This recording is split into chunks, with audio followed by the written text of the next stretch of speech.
اطلب العلم أخي فهو درب به نور به ترقى به تحيا عالما حرا فخور. اطلب العلم أخي فهو درب به نور به ترقى به تحيا عالما حرا فخور. السلام عليكم ورحمة الله وبركاته.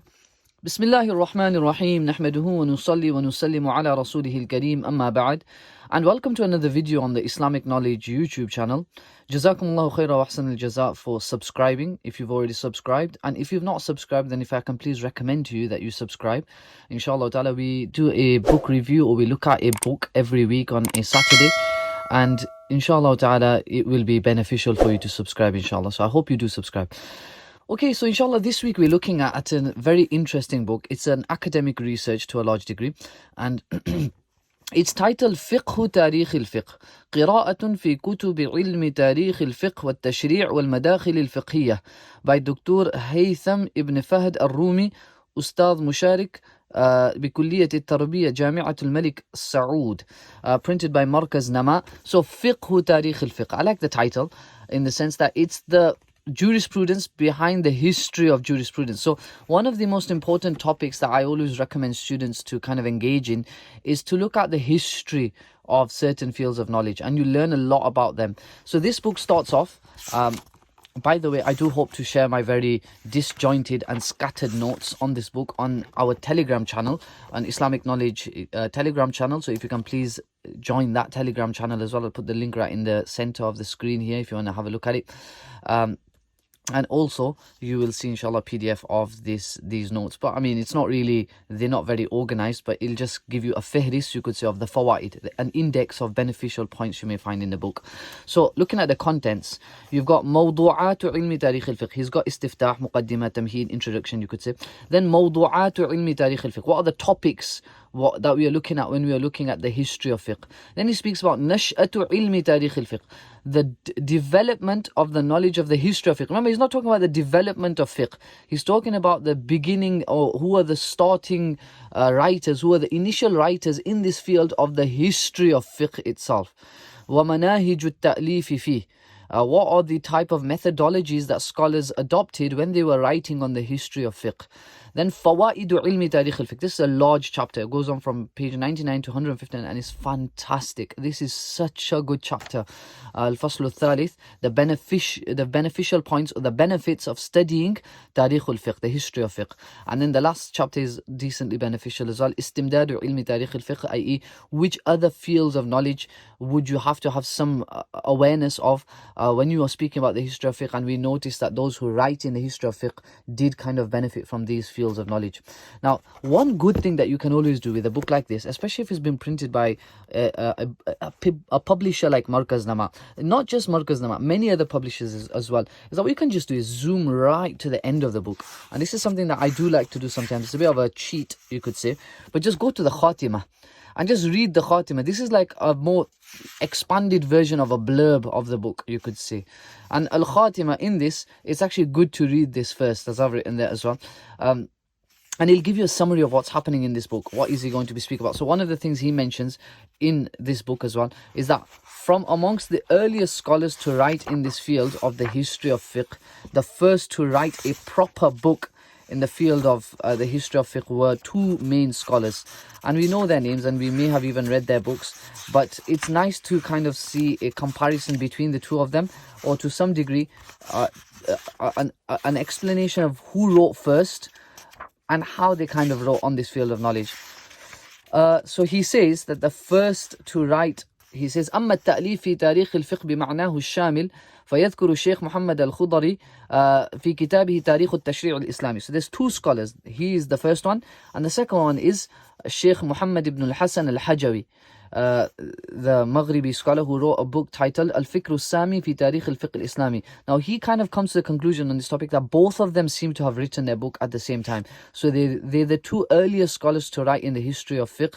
and they are Tarikh al-Tashri' al-Islami by al-Khudari and al-Fiqh al-Sami by al-Hajawi.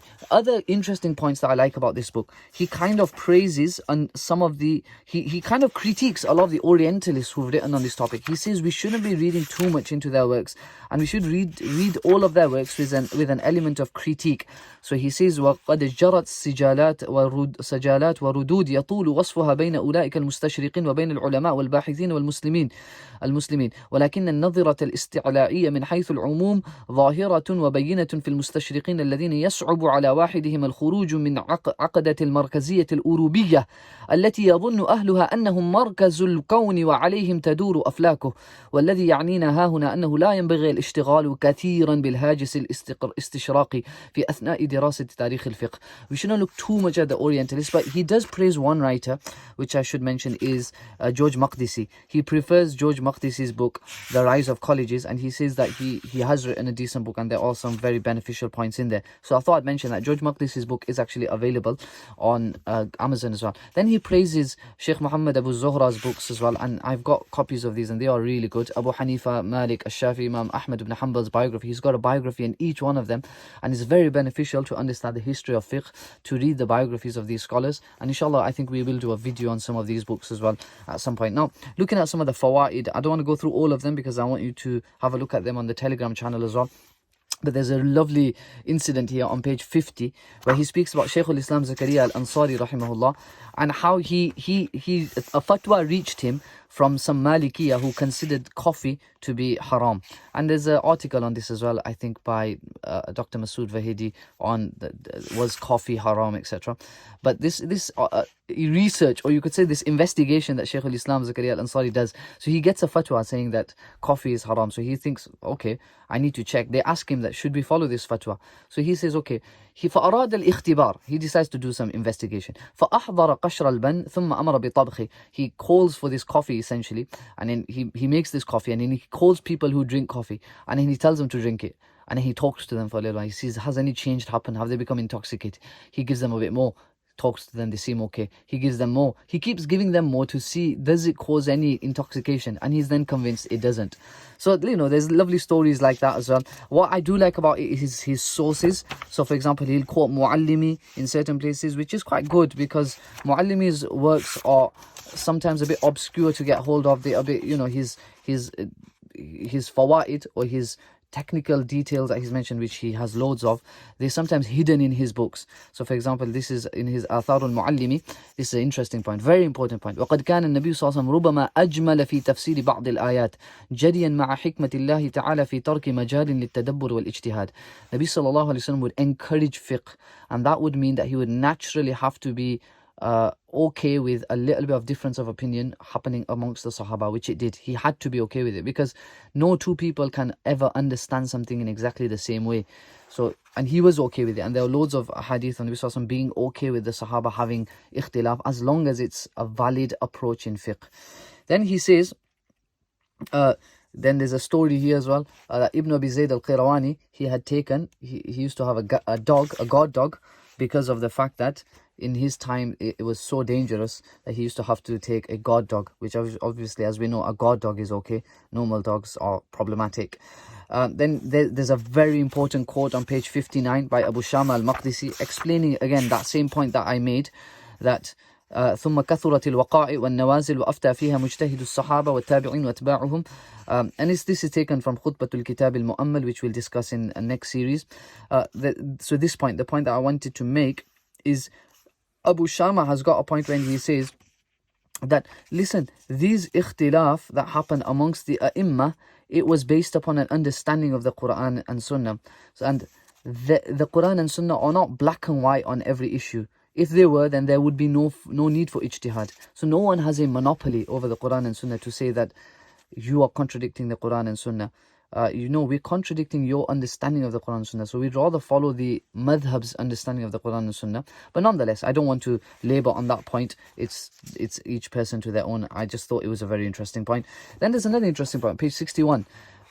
He says, Muhammad ibn Tahir al-Maqdisi, he's quoting a comment from Muhammad ibn Tahir, who says on page 61, he says, وَلَكِنْ سَمِعْتُ, and he's quoting, this is al-Karaji, Al-Karaji is speaking on this section here, and he says, ولكن سمعت محمد بن الطاهر الحافظ يقول استنبط البخاري في الاختيارات مسائل موافقة لمذهب أحمد وإسحاق, which is, you know, a good quote to kind of add in about the madhab of Bukhari. It's an early quote which is beneficial. Then here as well, page 63, fiqh is not just memorizing of masail, it's actually the deeper layered meanings and picking up on really intricate stuff about the Quran and Sunnah, which not everyone is capable of doing so. And then on page 120, a fantastic point where he says that, look, on this point here, he says, on page 120, he speaks about he's speaking about the fawaid of studying Tarikh al-Fiqh. He says that one of the things that you will learn is that when you study the history of fiqh, you will realize there was an element of ta'assub between madhahib at some point, but it was never condoned, number one. And number two, the existence of ta'assub itself is not a valid reason to just demerit all madhahib or all schools of thought or even any organization just because of the fact that it has ta'assub. Rather, ta'assub is a human nature. Like, whenever you're passionate about something, you will have ta'assub. So the existence of ta'assub, though it's bad, is not a valid enough reason to completely exclude something. It's like, you know, it's like picking up on the fact that this group of people, they have a lot of jealousy within them. Jealousy is within everyone, my friend. You know, so if you're going to discount them just because of the fact that they have jealousy, you probably have jealousy as well. Everyone does. We all need to do a bit of tazkiyah, etc. So in that sense, I thought it was a good point, because sometimes it's labored a lot that, you know, there's ta'assub, so that's why we must stop following this and we must do this. But the reality is, even if you stop, the ta'assub is not going to stop, because you're a human being. Then there's a lovely comment here on page 122 about the virtues of fiqh. This is Umar radiallahu anhu's statement, and this is gold. It's from Musannaf ibn Abi Shayba on page 122. بذل أنفس الأوقات في مدارسة الفقه وتدريسه ومذاكرته واجتماع الهمة عليه. ومن ذلك أن أبا موسى رضي الله عنه أتى عمر رضي الله عنه بعد العشاء فقال له عمر: ما جاء بك؟ قال: جئت أتحدث إليك. قال: هذه الساعة؟ قال: إنه فقه. فجلس عمر فتحدث ليلا طويلا. So Abu Musa al-Ash'ari comes to Umar and he says, I want to discuss something to you about fiqh. And it's after Isha and it's late at night. And he says, you know, why so late? So he says, but it's about fiqh. So he says, okay, no, let's have a discussion. قال الراوي: حسبته قال ثم إن أبا موسى قال الصلاة يا أمير المؤمنين. Then Abu Musa al-Ash'ari says, you know, salah, let's read tahajjud salah, or, you know, you could say. So he says, قال إنا في الصلاة. He says, inna fi salatin, we are in salah, i.e. the action that we are performing of engaging in fiqh is more important than nafal ibadah. This is more virtuous. Then he's got other fantastic points in this book as well. You know, Imam al-Shafi'i's comment to his teacher Sufyan ibn Uyayna, where he says to Sufyan ibn Uyayna, and this is again relating to the idea of that a muhaddith is not the same as a faqih, and just being a muhaddith doesn't automatically qualify you as a faqih. He says that Sufyan, Imam al-Shafi'i rahimahullah said to Sufyan ibn Uyayna: ولما تكلم سفيان بن عيينة في بعض المسائل قال له الشافعي: يا أبا محمد ليس هذا من صنعتك إنما صنعتك الحديث وإنما هذا لأهل النظر. Right?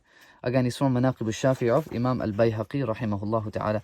Again, fantastic points, really, really beneficial kitab, and I would really recommend getting a hold of it.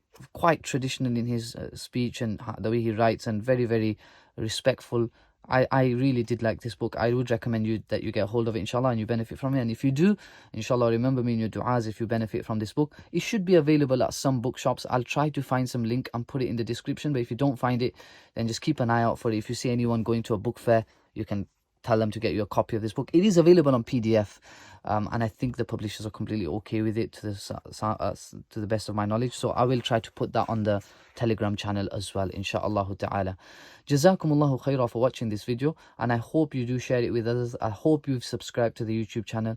Jazakumullahu khairah. Wassalamu alaikum.